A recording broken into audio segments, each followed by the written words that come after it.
Metallica, the riff lords. If only we could write riffs like they do. Well, you can, because almost all Metallica riffs follow a formula, a pattern that is equally simple and genius, and you can use that pattern to write very cool stuff yourself. Let me show you.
There's something about me that you didn't know, and that is, in my teens, I was probably the biggest Metallica fan in the entire world.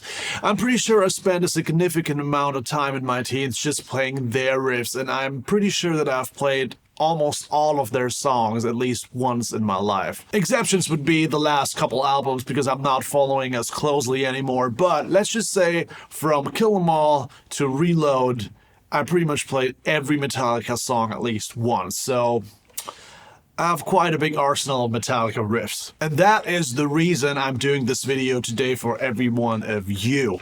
If you want to learn how to play Metallica style riffs, here is an exact guide of what you need to do, because there is an underlying pattern and the logic, how they build riffs and how they make it sound huge. And that's what we're going to look at now. But before we do that, let me plug my guitar courses real quick. If you like what you just heard in that song, that is supposed to sound like a Metallica song, by the way, if you like that style of soloing, check out my guitar courses there in the description down below. And they're made with the intent to make you a much better player in no time. We've got so many students in the courses already, and the feedback has been amazing. So if you're on the lookout for something that just improves your playing, check out the courses in the description. Okay, so there's 4 steps to writing a Metallica style riff that you need to consider. Number 1 is that in James Hetfield's mind, a riff is not just a sequence of notes. It is consisting of 2, if not 3 parts, but we're going to stick to 2 today. So there's a main part to a riff, and then there's a tail to a riff. And these things can change depending on the song. So it might sound a little bit confusing now, but I'm going to show you what I mean. So let's get into the Enter Sandman main riff.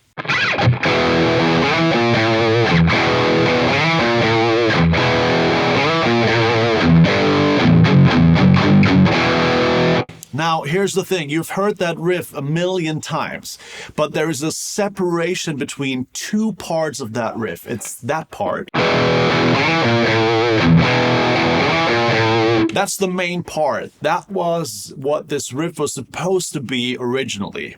And then there's a tail to that riff, and the tail is this one. The back one is the tail, the front one is, you know, whatever. Yeah. 3 repeats and then a tail, and then you have a workable riff. They add the tail after repeating the main part of the riff 3 times. And whenever James and Lars are in the writing room and writing songs, that's how they look at a riff. It's not just a repeating pattern. It's basically consisting of these 2 integral parts. And that knowledge you can apply to other riffs as well. For instance, think of the blackened main riff. It's the exact same formula, exact same pattern. There's a main part to the blackened riff, and there's a tail to the blackened riff. Listen.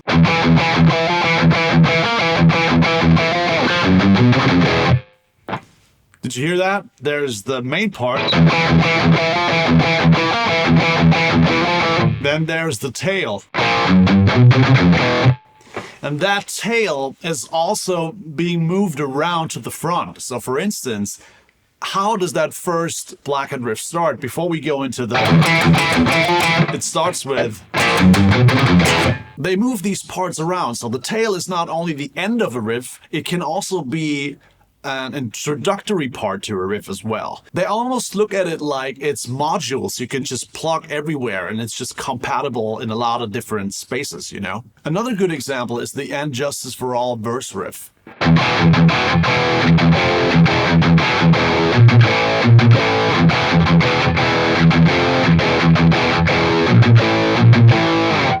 See, now that you're already aware of this, you can easily dissect what is the main part of the riff and what is the tail of the riff. And later in the song, they use the tail to do the...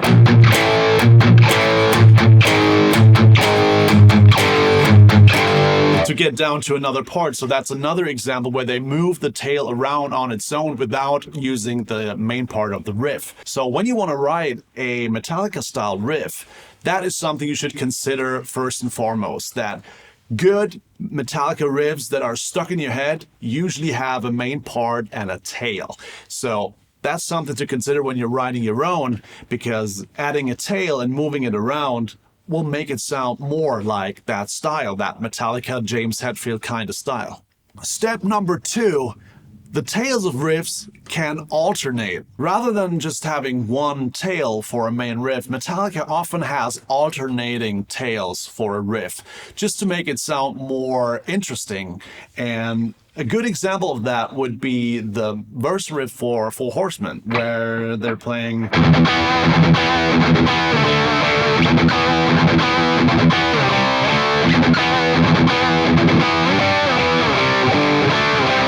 Again, at this point now for you, it's very easy to tell what is the main part of the riff and what is the tail.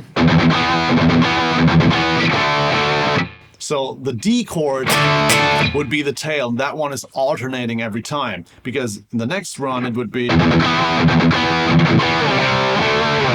And third time it would be... And that's how they alternate tails to make it sound more interesting. Another good example would be the No Remorse verse riff.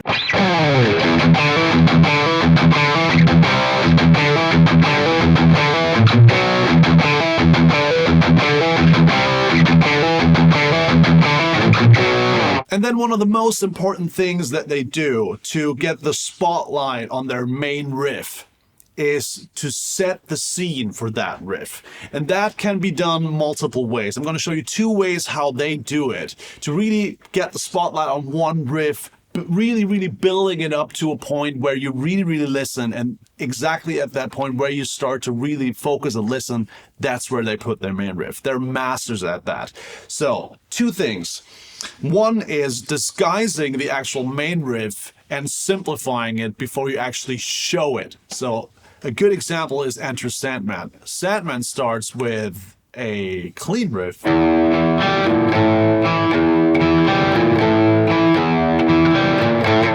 After that clean riff, they start to build a simplified version of the main riff. And just use the palm mutes. Next thing is they add the...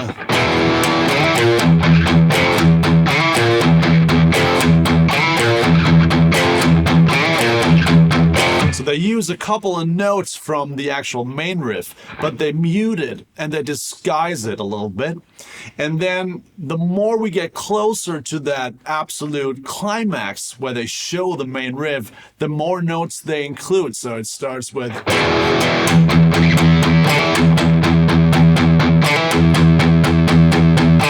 Keep building from here.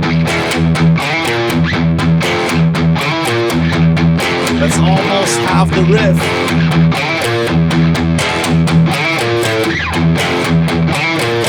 Muted.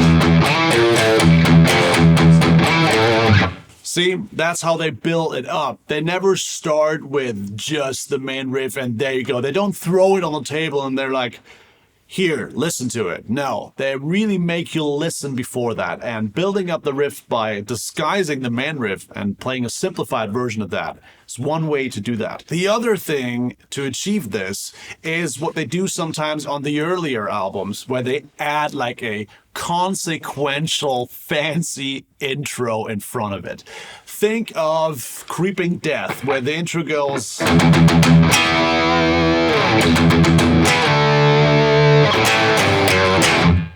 but the actual main riff of the song is... and that's one of the cool ways where you come with that consequential sounding intro.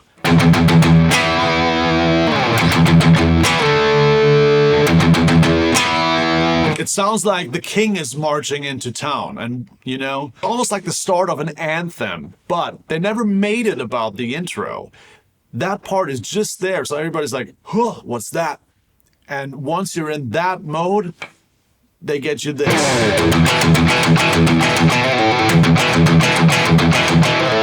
And you're like, yeah, that's it. So setting the scenery for your main riff you want everybody to hear by either disguising the main riff or by building like an epic intro is very, very important to make your stuff sound like Metallica.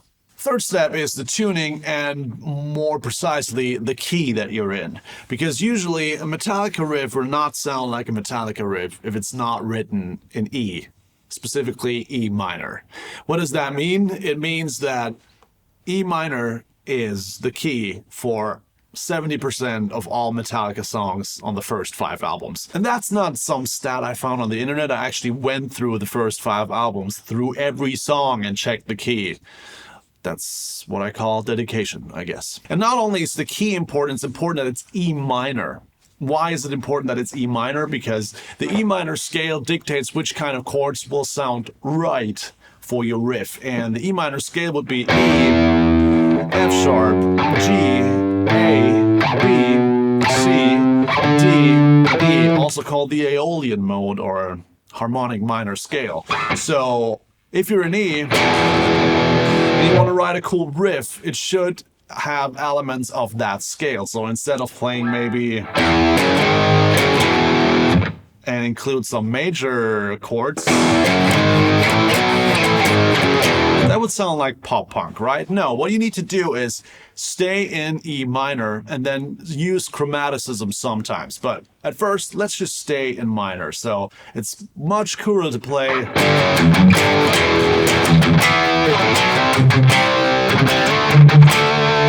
That sounds much more like Metallica than...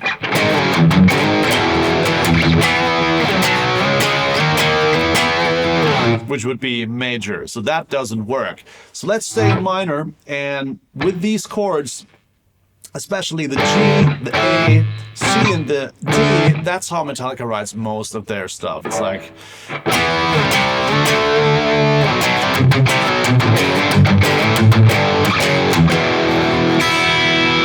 However, instead of the F sharp, they often use the F. And then the rest of the Aeolian mode.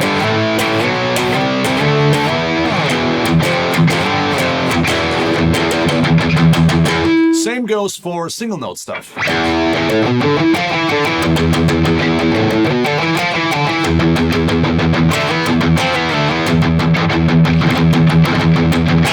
So E minor it is, change the F sharp to an F sometimes, but other than that, stay within the Aeolian mode and you'll be just fine, and it will sound a little bit like Metallica. And those have been the most important building blocks to writing a Metallica style riff. I hope this video helped you out. I hope you find it interesting, and I hope it can improve your riff writing. Let me know in the comments if you have any other questions about Metallica riffs, and I see you in the next video.